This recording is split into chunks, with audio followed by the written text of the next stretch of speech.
আল্লাহ তাআলা যদি দয়া করে আমাদেরকে মাফ না করে, আমাদের বাঁচার কোনো উপায় নাই। আপনি কি ভেবেছেন আপনার নামাজ দিয়ে আপনি জান্নাতে যাবেন? আপনি তাহাজ্জুদ গুজার, সেজদা দিতে দিতে কপালে দাগ ফেলেছেন, এটা আপনারা জান্নাতে নেবে না।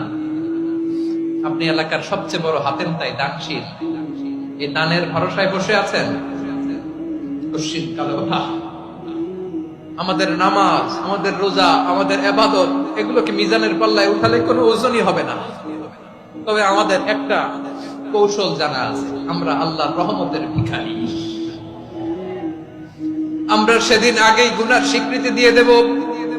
আমরা বলবো, আল্লাহ তুমি প্রশ্ন করার আগে তোমার একটা কথা বলি, আমারে কিছু জিজ্ঞেস করো না, আমি সব করেছি। এমন কোন পাপ নাই যে পাপ আমারে দিয়ে হয় নাই। তোমার রহমত দিয়ে তুমি জান্নাতে পাঠাবা। তোমার